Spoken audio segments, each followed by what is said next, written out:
Halo sahabat barumu, apa kabar? Semoga dalam keadaan sehat ya.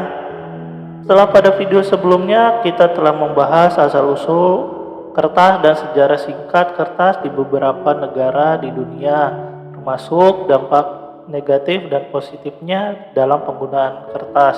Dan kertas juga mulai berfungsi sebagai pembuat uang kertas. Kita akan mempelajarinya pada video kali ini.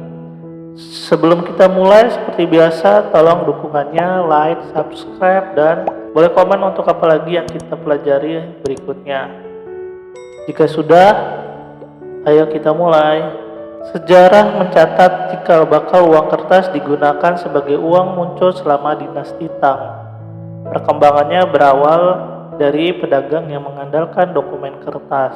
Hal ini terutama terjadi pada perdagangan teh, salah satu komoditas terlaris di Cina. Uang kertas pertama di dunia yang diketahui disebut dengan jiaozi. Jiaozi ditemukan di daratan Cina pada tahun 997 Masehi, dikutip dari Guinness World Record.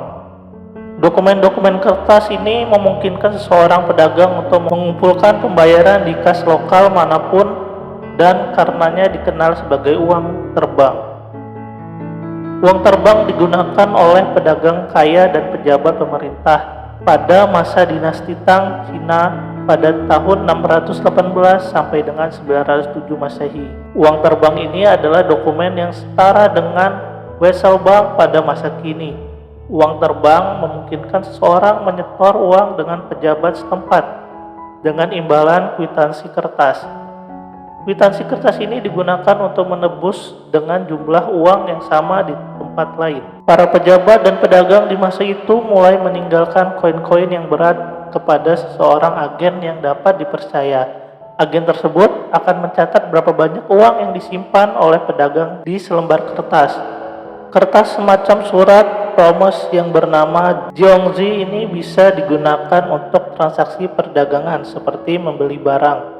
Kemudian penjual yang menerima surat promes tersebut bisa pergi ke agen dan menebus catatan untuk ditukar dengan koin. Keberadaan uang terbang pada waktu itu sangat berarti sebab mampu menyederhanakan transaksi. Namun, surat promes yang diproduksi secara pribadi ini masih belum menjadi mata uang yang sebenarnya. Mata uang kertas pertama yang diketahui seperti yang kita pahami hari ini diciptakan di Cina selama dinasti Tang pada tahun 960 sampai 1279 Masehi pada masa pemerintahan Kaisar Zhengzong pada tahun 997 sampai 1010 Masehi.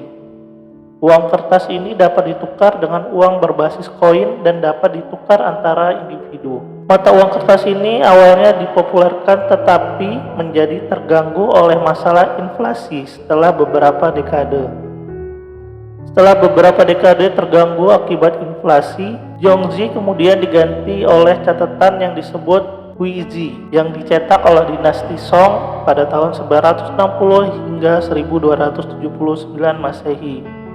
Melalui percetakannya sendiri, tiap catatan berukuran kira-kira selembar kertas A4 dan dicetak dari lempengan tembaga. Dalam cetakan tersebut juga disertai dengan ancaman untuk pemalsuan di bawahnya. Catatan yang dicetak itu dihiasi dengan denominasi tulisan tangan dan prangko keaslian tinta merah. Bentuk uang kertas pertama sebenarnya tidak terlalu sukses dan untuk transaksi yang lebih besar, pedagang masih lebih menyukai keamanan yang lebih besar dari perak batangan. Seiring dengan penggunaan uang kertas, Cina juga mengalami krisis keuangan yang cukup parah. Produksi kertas telah tumbuh sampai nilai jatuh kemudian mendorong inflasi melambung. Akibatnya Cina menghilangkan uang kertas secara menyeluruh pada tahun 1455 setelah lebih dari 500 tahun menggunakan uang tersebut.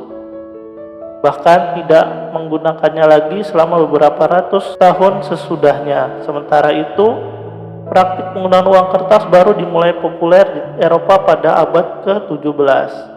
Dan di Cina, sejarah mencatat peredaran luas uang kertas yang dapat diandalkan baru menjadi kenyataan pada 1866 Masehi ketika dikeluarkan oleh Bank Hong Kong dan Shanghai. Nah, itulah cikal bakal dari uang kertas yang tidak luput kita gunakan sampai dengan sekarang. Semoga video ini bisa menambah wawasan dan semoga bermanfaat. Jika ada kekeliruan, silahkan komen di komentar agar bisa kita saling belajar. Dan sampai jumpa di video berikutnya.